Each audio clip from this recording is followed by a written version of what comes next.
Hopi Production Television présente tous les dimanches à l'émission Moment spirituel, L'amour emprisonné.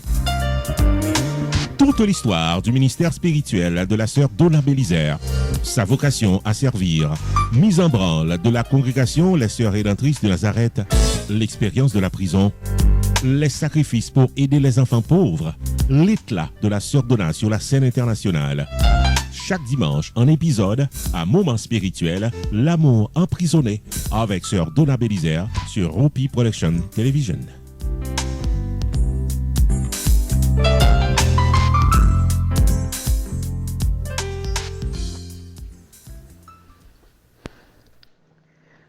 Le 8e édition, au chapitre 8 de l'ouvrage audio L'amour emprisonné de sœur Donna Bélisaire.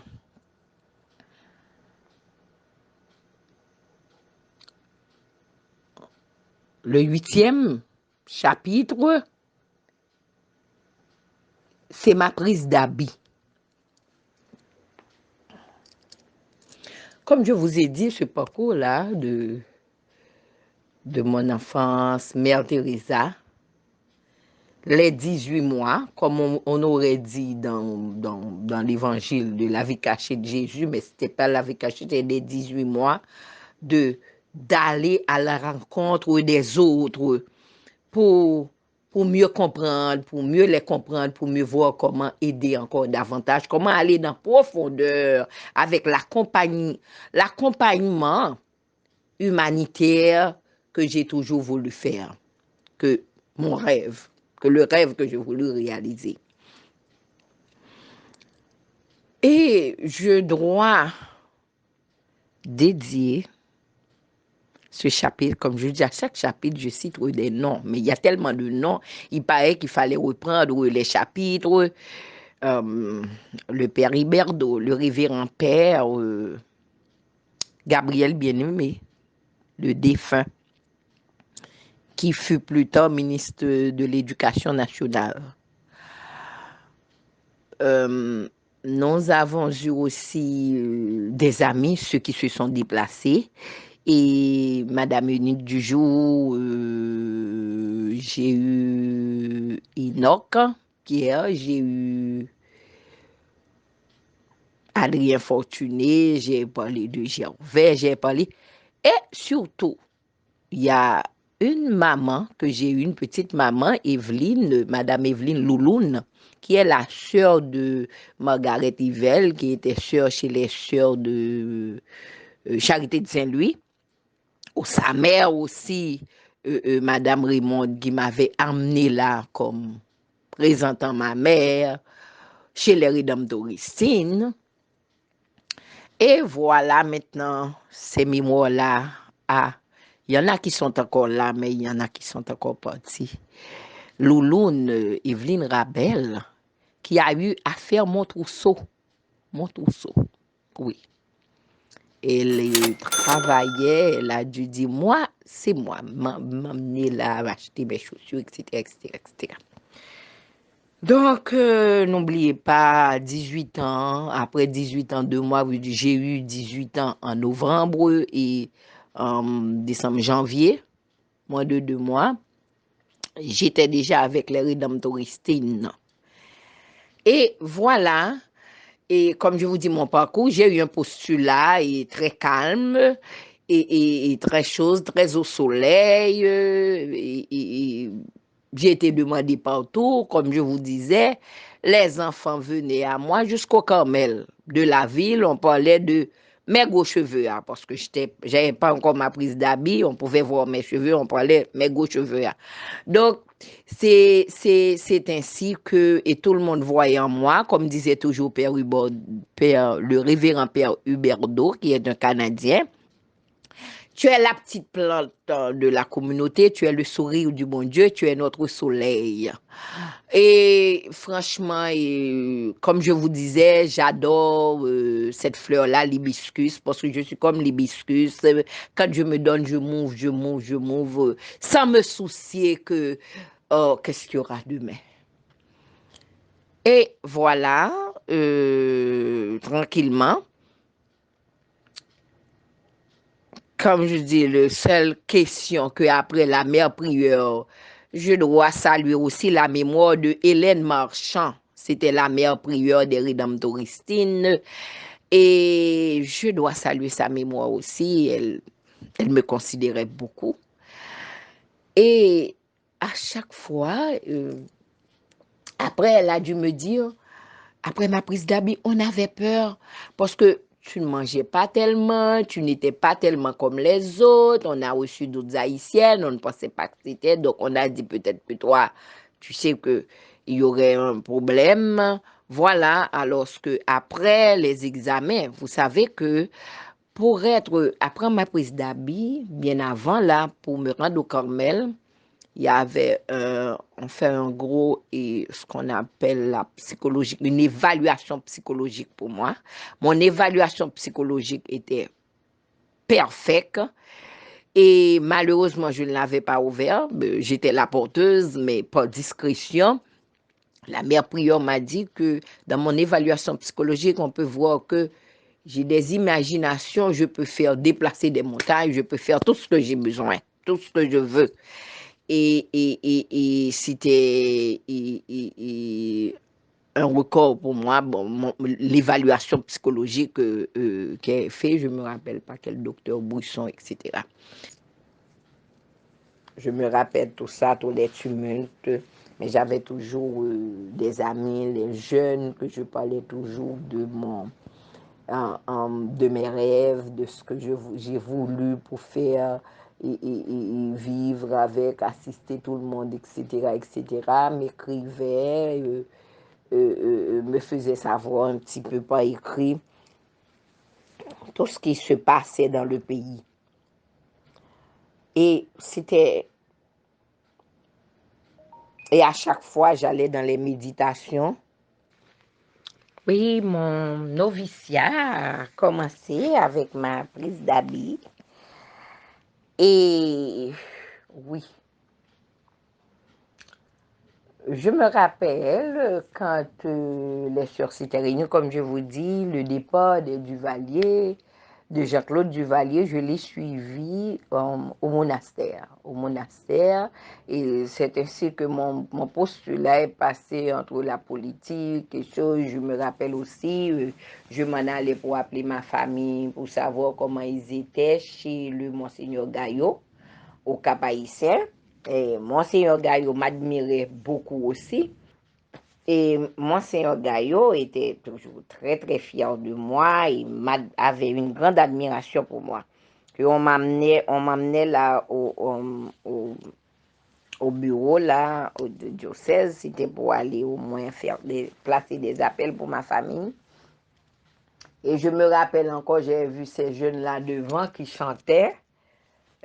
Paman Gaillot a brûlé avant le départ, quelques jours avant le départ des Duvalier, de Jean-Claude Duvalier, du couple Duvalier. Et j'ai eu à vraiment vivre certaines choses, surtout les jeunes qui m'écrivaient de temps en temps pour me mettre au courant de tout ce qui se passait dans le pays, etc., etc.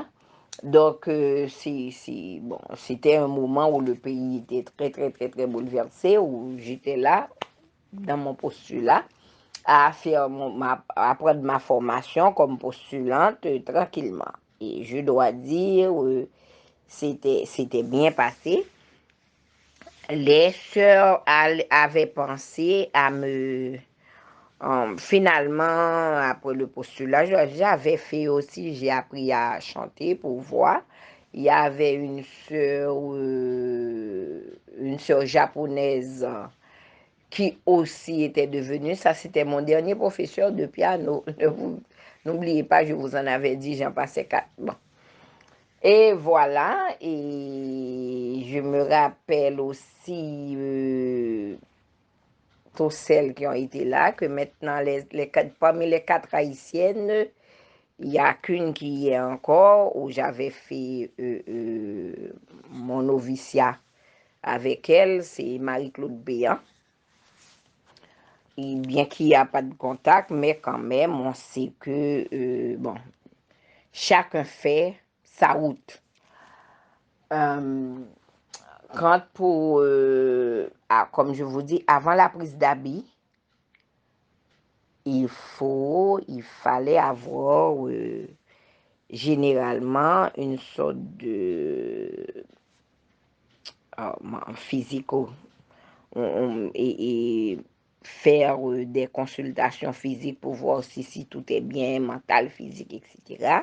Pour moi, ça a été extraordinaire, tout était bien, que le médecin a eu même à dire au père, wow, c'est la première fois que vous avez amené un sujet qui soit aussi en parfaite santé. Bon, la peur qu'avait Mère Prieur pour moi, parce que je ne mangeais pas comme les autres, bon, c'était évadé, c'était différent. Chacun a son corps. Voilà, le jour de ma prise d'habit a été fixé pour... J'avais demandé, je dois vous dire, j'ai beaucoup aimé Saint Paul. Bien que je n'ai pas aimé là où il parle des esclaves, mais c'est Paul-là, l'apôtre Saint Paul, je l'admirais beaucoup pour son savoir, sa façon de parler, son articulation. Et l'apôtre Paul, tout le temps, là, je parlais de l'apôtre Paul, etc. Moi, ce que j'ai aimé aussi, l'affaire de l'amour. Au contraire, c'est ces lectures-là que j'avais choisies. Et l'amour est au-dessus de tout, tout est l'amour. Vous pouvez tout avoir, mais si vous n'avez pas d'amour, vous n'êtes encore rien. Donc, j'ai beaucoup aimé tous ces passages-là de la Bible de Saint Paul. Et j'avais choisi le 25 janvier, le jour de l'anniversaire de Saint Paul, pour ma prise d'habit. Et voilà, et j'ai choisi, bon oui, c'était dit, etc. Bon, j'ai eu un message dont je n'ai pas parlé aux sœurs. Et à mon grand étonnement, après quelques jours, il y a une réunion, on m'a appelé pour me dire que ce serait le 19 mars. Le 19 mars qui serait la fête de Saint-Joseph. Je dois vous dire, dans la vie, tout ce qui se fait toujours, je vous demande à ne jamais se contrarier pour rien, parce que tout ce qui se fait, tout ce qui arrive dans la vie arrive pour quelque chose, quand même. Il y a toujours le bon côté des choses. OK. C'est ainsi que le 19 mars, c'était le grand jour J. Beaucoup d'excitation, beaucoup de choses, etc. Les gens qui devraient venir ce jour-là. Et j'ai vu des choses. Je ne savais pas, j'avais autant d'admirateurs. Et beaucoup de gens qui sont venus là, par à l'église extérieure à me voir là, la dernière fois avec mes cheveux, etc., etc. Il y en a qui pleuraient. Comme moi, je ne savais pas, j'ai tant de... Bon, pour moi, je n'avais pas pensé à d'autres routes, j'avais pensé à une seule route. Bon, ouais, pour moi, c'était un seul chemin qui existait et me donner au Seigneur. Je dis, mon thème, c'était Seigneur, tu m'as lancé le filet de ton amour et je me suis laissé prendre. Et ça a été une belle cérémonie, une grande cérémonie. Il y a eu deux prêtres, le père Huberdo et le révérend père Gabriel Bien-Aimé, qui était rentré de Port-au-Prince pour la circonstance. Sœur Margaret aussi était là avec moi. Tant d'autres encore, et avait fait le déplacement pour venir m'assister, etc. Et ce jour-là, j'étais vous ne pouvez pas spirituellement, j'étais dans les cieux, les anges, etc. Je me sentais bien, j'étais contente. Parce que se donner, et surtout quand on se donne sans avoir la main à la charrue, comme dit l'Évangile, c'est toujours, quand on se donne à cœur joie, on reçoit la joie, on est contente, etc. Donc, voilà. Après ma prise d'habit, je suis devenue sœur Donna de l'amour de Dieu. Et je parlais tellement d'amour, je parlais tellement, vivais une rédemption d'amour, vive l'amour. Donc, c'était mon nom de religion. Petite, on m'appelait toujours Donna, Donna, Donna, Donna, qui était le dérivé de mon nom du Don. Et voilà que j'ai gardé le Donna parce que en religion, quand on fait la prise d'habit, il faut changer son nom. Je suis devenue Sœur Donna de l'amour de Dieu. Et après, voilà, et très ancré dans la communauté, j'ai eu que j'avais trouvé d'ailleurs, je crois que Marie-Claude Péan et était noviste. J'étais avec elle, bon, étant novice, j'ai dû passer même 3 maîtresses, je me rappelle, une vietnamienne, 2 japonaises, etc., etc. Mais moi, c'était facile, tout le monde m'aimait, tout le monde, c'était très facile à m'intégrer, etc. C'est ainsi que, avec le temps, j'étais devenue l'informatrice de la communauté.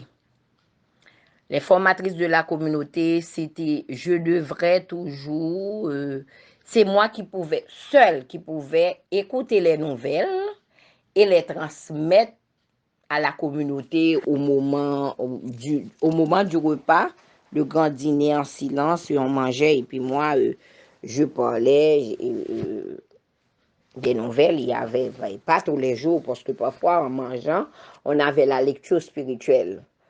Qu'on devrait écouter la lecture au moment qu'on mangeait, c'était le silence.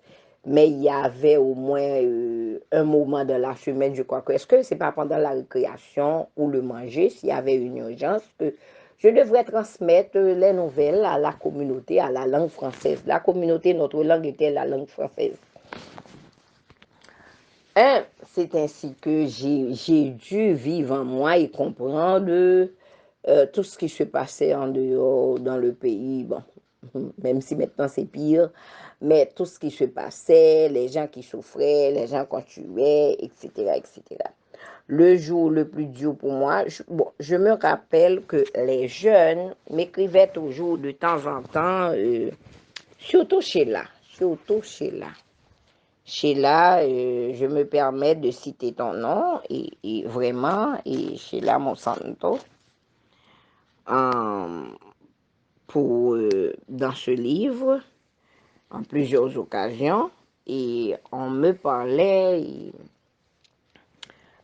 Sheila m'expliquait là dans ces longues courriers pour m'expliquer ce qui se passait. Et beaucoup de jeunes m'écrivaient aussi. Avec ça, j'étais très ancrée de ce qui se passait dans le pays parce qu'après le départ des Duvalier, c'était pas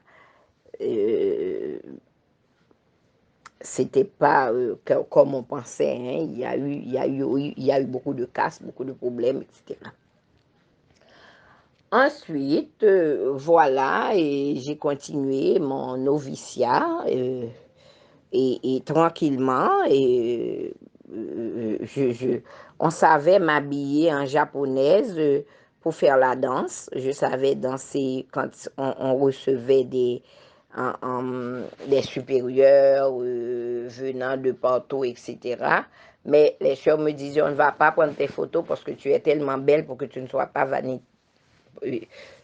En regardant, tu vas être vaniteuse. Bon, m'habillant en japonaise et puis pour faire des représentations, j'aimais valser. J'aime le valse. Donc, en toutes les musiques religieuses, je savais les valser, etc., etc. Ça faisait du bien.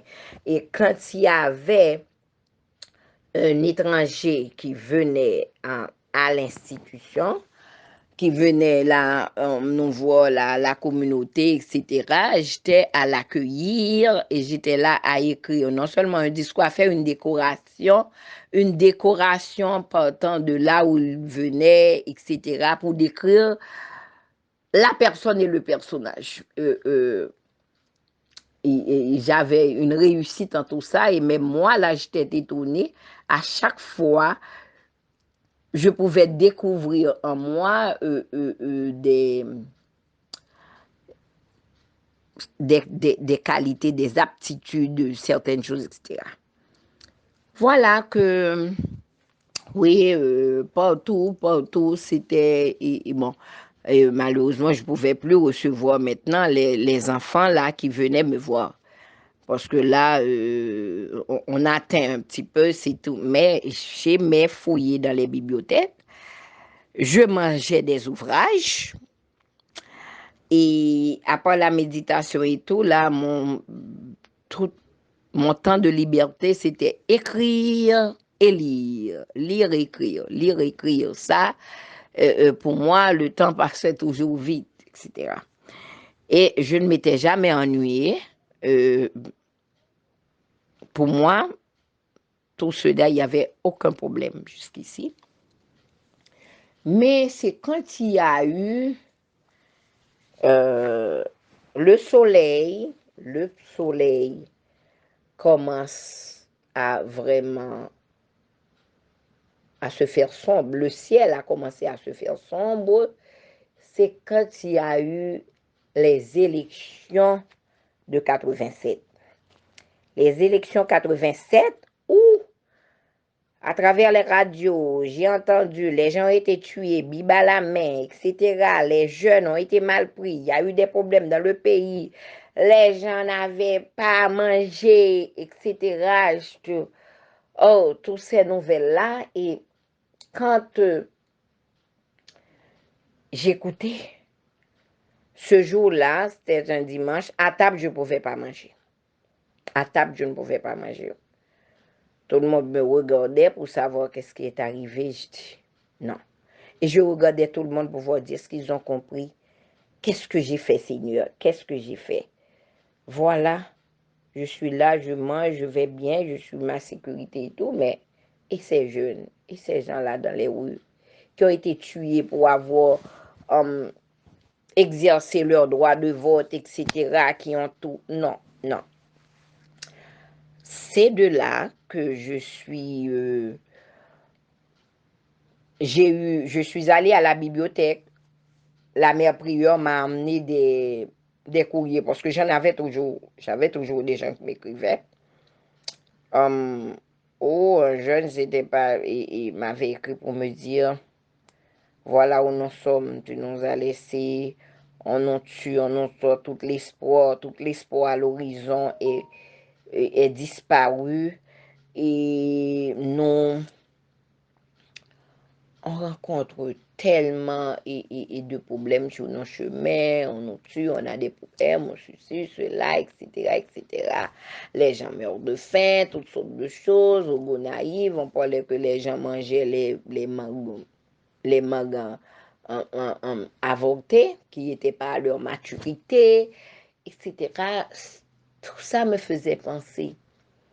Et quand j'ai lu une lettre, un jeune m'avait dit, mais j'ai reçu cette lettre après les élections. M'a raconté leur histoire, comment leur vie était en danger, etc., etc., etc., de prier pour eux, blablabla, pour les élections, pour la préparation des élections. Quand j'ai reçu la lettre, j'ai dit que, regarde que peut-être c'était arrivé qu'on ne m'avait pas remis les lettres, parce que la mère prieure finalement trouvait que je recevais trop de courriers. Et j'ai pris la lettre, je l'ai mis sur mon cœur. J'ai dit, Seigneur, j'ai trahi la jeunesse que j'appartiens. Je me suis trahi moi-même. Où sont ces gens-là que je voulais aider? Où sont ces gens-là que j'ai voulu aider? Où est la promesse que j'avais faite de leur donner ma vie? Regardez-moi, je suis là, j'ai de la sécurité. Je mange, je bois, j'ai tout. Mais et eux? Non. Je suis allée parler à l'aumônier, Père Huberdo, je lui dis que, mon père, je dois partir. Je dois partir pour aller. Et je voyais à la communauté, c'était seulement moi qui pensais à ce qui se passait. Et tout le monde, la vie était normale, mais ça ne pouvait pas être normal pour moi. J'aimais beaucoup de gâteaux, beaucoup de vin, tout ça, c'était servi à table. Moi, je n'en goûtais pas. Non, le soleil a été se coucher à l'horizon. L'hibiscus s'est fermé. Maintenant, j'ai une sorte de culpabilité en moi pour me dire, mais qu'est-ce que j'ai fait? Qu'est-ce que j'ai fait? Ces jeunes-là, tout ce que je disais, je les ai menti? Non, je dois partir. Je dois partir pour aller être avec eux. Me sentir risqué, vivre les risques, vivre les problèmes, ressentir leur pauvreté, ressentir leur faim, leur soif, vivre avec eux, être avec. Je dois partir. Je dois partir. Je dois partir.